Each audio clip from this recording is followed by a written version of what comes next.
de programmes de recyclage.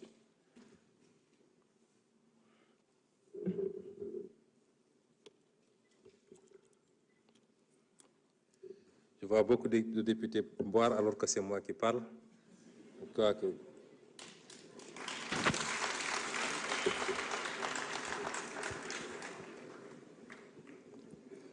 Les abris provisoires seront totalement éliminés d'ici 2029.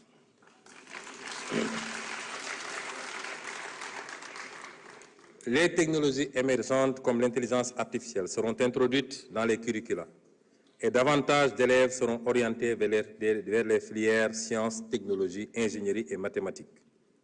Le multilinguisme sera promu, d'une part grâce à la généralisation de l'enseignement de l'anglais à l'élémentaire et d'autre part par l'utilisation des langues nationales dans le système éducatif et de formation pour que tous nos enfants sachent lire et écrire dans au moins une langue nationale. Les daara seront entièrement intégrés dans le système éducatif et mis à niveau pour ce qui concerne leurs infrastructures, les équipements et référentiels. La formation en alternance sera fortement développée, garantissant à de nombreux jeunes un apprentissage pratique et une transition rapide vers l'emploi. Les jeunes bénéficieront de ce dispositif qui sera soutenu par un fonds national et des incitations fiscales pour les entreprises partenaires. Des systèmes de certification par crédit transférable seront instaurés. Les dispositifs d'apprentissage traditionnels auprès d'artisans et d'entreprises informelles seront appuyés pour permettre à des centaines de milliers de jeunes d'acquérir des compétences reconnues sur le marché du travail. Dans la même perspective, le gouvernement procédera à la mutualisation et à l'optimisation des structures, des interventions et des ressources de toutes les structures publiques, projets et programmes de soutien à l'emploi et à l'entrepreneuriat des jeunes. Une grande coalition pour l'emploi sera mise en place, ainsi qu'un observatoire de l'emploi et des qualifications professionnelles, qui sera un véritable système d'information sur le marché de l'emploi. Le développement de l'emploi local se fera également à travers l'attribution de nouvelles compétences aux collectivités territoriales pour le soutien aux activités dans les principaux bassins d'emploi comme l'agriculture, l'élevage, la pêche, l'aquaculture, le commerce, l'artisanat et le tourisme. Un service civique professionnalisant sera introduit.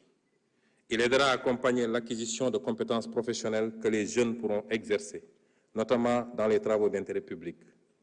Concernant l'enseignement supérieur, la finalisation des chantiers de toutes les universités et établissements d'enseignement supérieur public, notamment Hassan Sek de Ziguinchor, Sine Saloum, El Hadj Ibrahima Niass, Amadou Makhtar Mbow, Gaston Berger de Saint-Louis et Ibader Thiam, permettra de répondre aux besoins croissants des étudiants et de stimuler la recherche appliquée.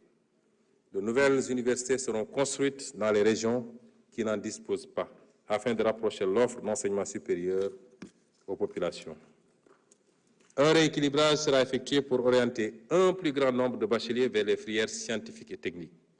Les filières de formation professionnelle supérieure seront développées dans tous les départements du pays qui bénéficieront tous d'un institut supérieur d'enseignement professionnel, ISEP, en alignant le référentiel de formation sur les besoins en compétences des pôles. Une politique de développement des stages pour tous les étudiants sera mise en œuvre. Pour garantir la soutenabilité financière de ce vaste chantier, un nouveau modèle économique éducatif sera mis en place reposant sur le partenariat public-privé, des financements basés sur la performance et l'autonomisation financière des établissements. Les bourses d'études incluront une composante de stage professionnel, tandis que les établissements seront encadrés et encouragés à générer des revenus à travers la valorisation de leurs expertises et la recherche appliquée. Un dialogue permanent et constructif avec les partenaires sociaux du système d'éducation et de formation permettra de bâtir un pacte de stabilité au sein de l'espace scolaire et universitaire. Dans le domaine de la santé, nous devons continuer d'offrir des soins de qualité accessibles à toutes les couches de la population avec des professionnels motivés. Nous insisterons sur l'amélioration de la gouvernance avec un accent particulier sur les ressources humaines, le financement, l'organisation et la gestion. À travers une approche une approche multisectorielle, l'État renforcera la mise en œuvre de la stratégie de la santé dans toutes les politiques pour agir sur tous les déterminants de la santé. Dans toutes les régions, des unités de détection et de prise en charge précoce des maladies chroniques et des épidémies seront mises sur pied, de même que des services d'accueil, d'information et d'orientation fonctionnelle avec du personnel bien formé et qualifié. Les services d'accueil des urgences seront élargis et modernisés avec du personnel mieux motivé. Des financements innovants seront recherchés, y compris par le biais de la promotion de la culture de l'épargne pour la santé et la portabilité de l'assurance maladie. La digitalisation intégrale de la santé se fera à travers le déploiement des plateformes numériques et systèmes d'information digitalisés. Le tout dans un cadre respectant les principes éthiques et garantissant les droits des acteurs. Le dossier patient informatisé, déjà disponible, sera mis à l'échelle au fur et à mesure avec une approche régionale. Le projet d'industrialisation pharmaceutique sera mené avec soin, aussi bien pour les médicaments que pour la production de vaccins, avec l'appui des partenaires au développement et du secteur privé local. La pharmacopée et la médecine traditionnelle ne seront pas en reste, elles seront mieux encadrées dans le cadre de la mise en fonctionnalité optimale de l'Agence sénégalaise de réglementation pharmaceutique et de la Société sénégalaise de la pharmacie nationale et d'approvisionnement. La pratique du sport participe à la santé. On a tendance à parler de sport qu'en termes de compétition. Chers députés, je vous invite à beaucoup pratiquer le sport. C'est pourquoi nous développerons des infrastructures sportives de proximité dans les communes du pays, en partenariat avec les collectivités territoriales pour favoriser la pratique sportive de masse par la population. Le sport d'élite sera soutenu à travers un meilleur encadrement des athlètes à haut potentiel et la mise à niveau des infrastructures destinées aux compétitions internationales et nationales. Des plans de relance et de développement seront signés avec les fédérations sportives. En direction de l'organisation des Jeux olympiques de la jeunesse, un suivi rapproché sera effectué pour s'assurer que toutes les infrastructures nécessaires pour une bonne organisation de l'événement seront en place dans les délais. Monsieur le Président de l'Assemblée nationale, Mesdames et Messieurs les honorables députés, c'est parce que nous voulons un Sénégal juste que l'équité sociale est inscrite au cœur de la transformation systémique. Mon gouvernement promeut le rebasing social. Il s'agit de construire un système de protection sociale inclusif et efficient à travers la réforme visant le Code de sécurité sociale, qui permettra de consolider et de renforcer les régimes formels et d'étendre la protection sociale aux acteurs jusque-là non couverts, notamment les travailleurs journaliers, ceux de l'économie informelle, les travailleurs en milieu rural, ainsi que les autres travailleurs indépendants. La préparation pour adoption par l'Assemblée nationale d'un nouveau code du travail dont la vocation sera de promouvoir et de sécuriser l'investissement, mais aussi de renforcer le système de contrôle en milieu de travail.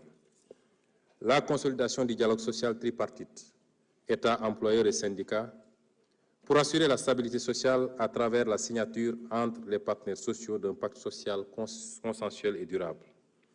L'extension de la couverture des filets sociaux à travers le dispositif de la carte d'égalité des chances pour les personnes vivant avec un handicap. L'application effective des textes relatifs au recrutement de quotas parmi certains groupes sociaux. La réforme du registre national unique. Un meilleur ciblage et une promotion de l'entrepreneuriat auprès des bénéficiaires des bourses de sécurité familiale ou encore la modernisation de la gestion de la couverture sanitaire universelle. Le renforcement des droits et de la protection des femmes contre toutes les inégalités de genre, contre toute forme de violence et pour leur autonomisation économique. La protection des droits des enfants, quel que soit le milieu de résidence, notamment pour l'accès à l'enseignement préscolaire, à l'éducation de base, à la nutrition et à la santé, ainsi qu'à toute forme de violence physique. Le phénomène des enfants de la rue retiendra toute notre attention pour une solution globale et définitive. L'aménagement d'un nouveau système intégré de protection et de promotion des personnes âgées, qui inclura en plus des aspects sanitaires et sociaux, la valorisation des compétences des retraités qui souhaitent les mettre à la disposition de l'État et des collectivités. La lutte contre la vie chère comme moyen de mise en œuvre du droit à l'alimentation pour tous en renforçant les moyens d'intervention des services en charge du contrôle économique partout dans le pays, en plus de renforcer l'éducation et la sensibilisation des consommateurs. La rationalisation des subventions à l'énergie pour qu'elles bénéficient essentiellement aux ménages pauvres. Je veux parler ici du ciblage pour éviter que les plus riches bénéficient beaucoup plus d'ailleurs de ces subventions que les plus démunis. Par ailleurs, l'équité sociale ne peut être évoquée sans accorder une priorité absolue au retour des déplacés du conflit en Casamance.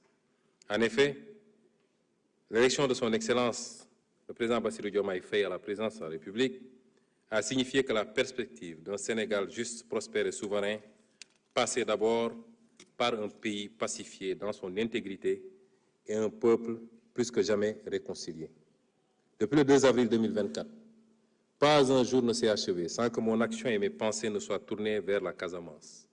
Cette partie du territoire national qui a été meurtrie pendant 42 ans par la violence née de l'enchevêtrement, des incompréhensions et des manipulations de toutes sortes.